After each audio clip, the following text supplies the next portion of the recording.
Okay, a very blessed morning po sa ating lahat, each and every one of us. So, tayo po ngayon ay relax, no? Habang magba-Bible study po tayo. Masarap po kasing namnamin yung hangin kapag ka ito po ay fresh. So, right now, nandito po kami sa likod bahay. Ninanam ng mga kagandahan ng nature. Okay? Dito po kasi sa syudad, alam po natin na bibihira po yung mga lugar na ganito na talagang minsan hinahanap-hanap din po talaga natin. Ano po? Pero kapag may chance naman po tayo, mag-relax. And by the way, ano po ngayon ha? Last day po ng buwan ng November. So bukas po ay wow, December 1 na po tayo. Okay? So I want you to yeah.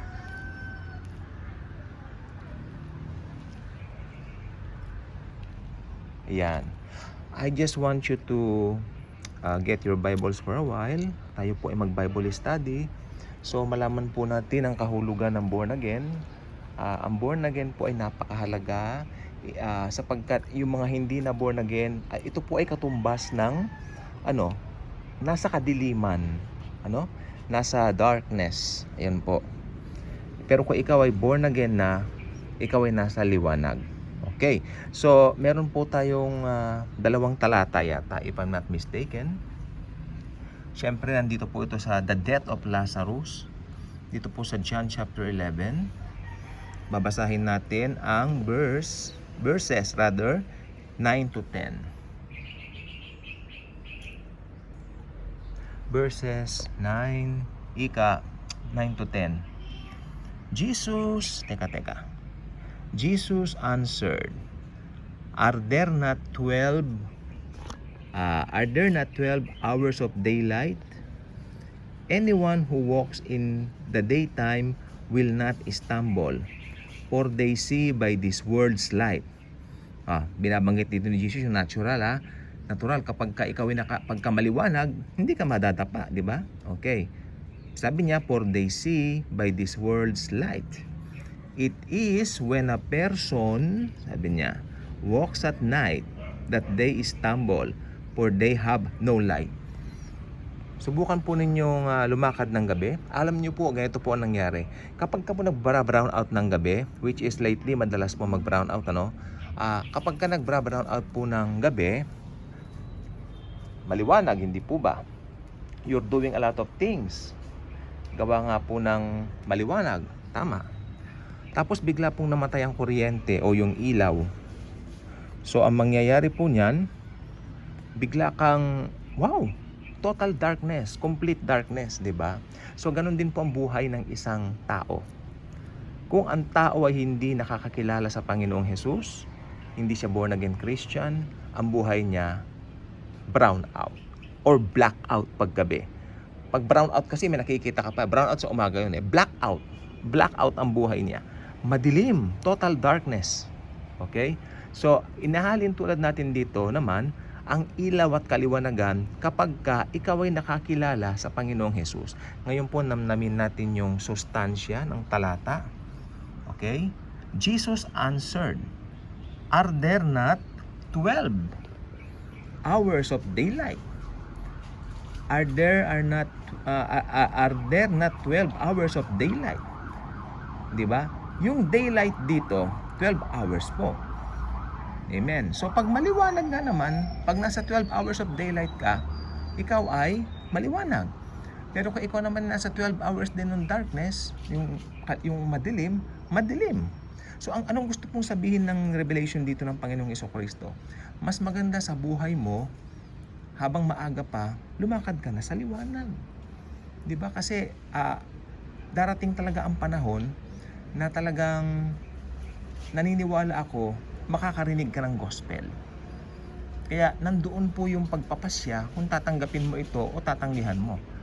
Sasabihin ng iba, ay, paano mo sasabihin tinanggihan ko ang gospel Nagsisimba ako, religyoso ako, ganito ganyan, umaaten ako ng ganito, ng ganyan, religion namin ganon. Teka lang po, mukhang hindi po tayo nagkakaunawaan. Hindi po yan sa relihiyon. Bakit? Sapagkat ang tao pinanganak po sa kasalanan. Ibig sabihin, yan, Bible study si Palkino. So, pinanganak po sa kasalanan, yan, ang lahat ng tao. So, ibig sabihin, pinanganak pa lang pala lahat ng tao, darkness na. So, kailangan maliwanagan. Okay. Hindi naman po yung pinanganak ka ng liwanag tapos magiging darkness ka. Hindi po. Pinanganak po lahat ng tao under, sa dilim. Sapagkat lahat po ng tao ay makasalanan. Okay. So ngayon, tignan po natin ito. The Lord Jesus, ito na po ang sabi niya. Kasi si Martha, kasi sabi niya, Martha answered, dito po sa verse, ano to? Verse 24, Martha answered, I know He will rise again in the resurrection of the last day. Tingnan mo sabi ni Jesus. Jesus said to her, I am the resurrection and the life. The one who believes in me will live, even though they die. And whoever lives by believing in me will never die. Mahalaga po yan. Mamaya itakel natin. Do you believe this? O tingnan nyo, iniiwanan tayo ng tanong ni Jesus. Naniniwala ka ba sa sinasabi ko? Although ang kausap niya rito si Martha, para po sa ating lahat ito. Para po sa lahat ito ng tao. Okay, himayin natin ano. Jesus said to Martha, pero mas maganda, Jesus said to all of the people in the whole Milky Way, the universe, okay, the world. Jesus said to the people of the whole world, and paraphrase natin, I am the resurrection and the life. The one who believes in me will live. Ibig sabihin, oo, pinanganak kayo lahat sa darkness. Pero kung maniniwala ka sa akin, mabubuhay ka. Kasi alam po ninyo, ang simbolo po ng sin nature ay kamatayan. Adamic nature, ang simbolo po niyan, kamatayan. Kaya sabi niya, I am the resurrection and the life. The one who believes in me will live. Ibig sabihin, mabubuhay ka. Simboliko po yan na binabanggit dito. Pero syempre, literal po mabubuhay tayo lahat sa katapusan ng mundo, di ba? Pero dito po, sinasabi po rito, i-apply po natin ito sa spiritual. Pag pinanganak ka sa kasalanan, may Adamic nature ka, pag naniwala ka sa Panginoong Jesus, mabubuhay ka spiritually. Ibig sabihin, matatanggal ang sin nature mo, magkakaroon ka ng buhay na walang hanggan. Sabi niya rito, even though they die. Okay, ngayon ang maganda niyan, pag tumanggap ka na sa Panginoong Jesucristo, mamatay man ang katawan mo, ayun, tingnan nyo, even though they die, maliwanag, ano? Mamatay man ang katawan mo, pupunta ka ng langit, ng gloria, kalangitan ng Panginoong Jesucristo, sa kanyang kaharian. Amen? Tingnan niyo pa dito sa 26. And whoever lives by believing in me will never die. Ibig sabihin, hindi na mawawala ang salvation. Whoever lives by believing in me will never die. Do you believe this? Kasi ang salvation po natin, ang may hawak, ang Panginoong Hesukristo. Hindi po natin ito hawak. Okay? Ang salvation natin, hawak po ni Jesus. Maliwanag po yan. Wag po ninyong ipagkalito po yan. Okay? Jesus is the one who holds our salvation. It is not we ourselves. So, makikita po natin dito, ang ganda po nito itong pagkabuhay ni Lazaro. Ito po ang aking pinag-aralan kanina. Siya po ang aking ninanamnam, actually. Ayan ang term ko diyan. Whenever sana tayo nagbabasa ng Bible, namnamin natin ang sustansya nito.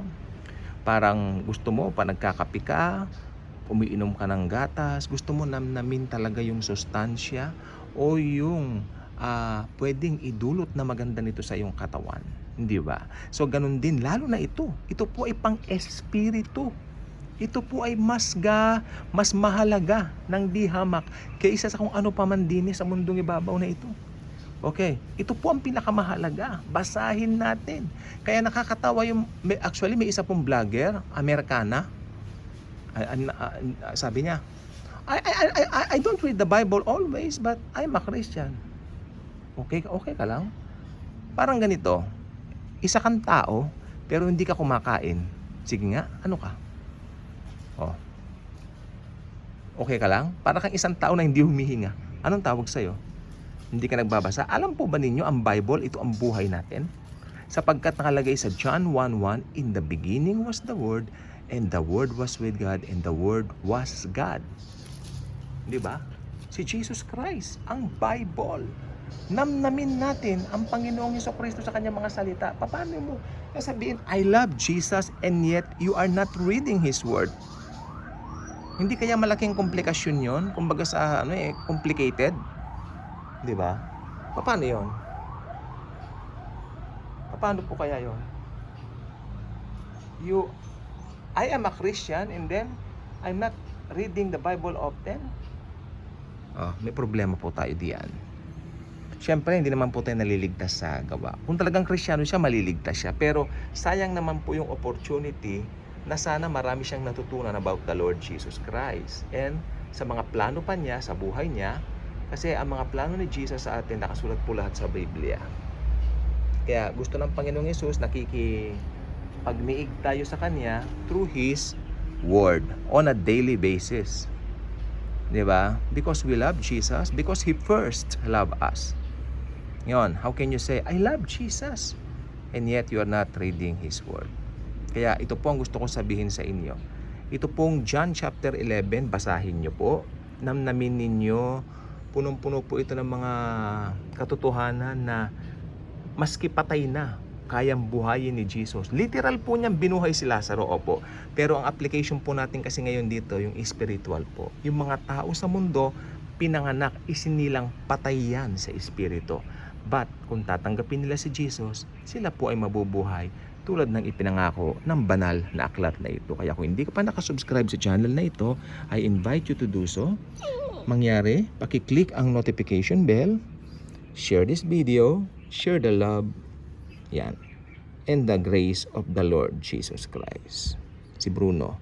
Okay? Sapagkat ang Panginoong Hesukristo sa kanyang pag-ibig sa atin, iniwan niya ang gloria ng kanyang trono para maging tao, makipamayan sa atin upang iligtas po tayo. At ngayong ligtas na po tayo, ang gagawin lang natin, basahin ang kanyang salita, lumakad na kasama niya daily, sapagkat hindi naman niya na tayo iiwan eh. Jesus will never ever leave us nor forsake us. Because He first loved us. Hindi naman tayo ang unang umibig sa Panginoong Jesucristo. Siya po ang unang nagbigay ng kanyang buhay sa atin. Mahal na mahal po niya tayo. Iniingatan niya tayo. Ganyan ang love ni Jesus sa atin. Love na hindi nagbabago. Kaya kung hindi ka pa nakasubscribe dito, mag-subscribe ka na. Pakiclick ang notification bell para ang YouTube mismo ang sa'yo magre-remind na meron tayong mga bagong videos na kagaya nito.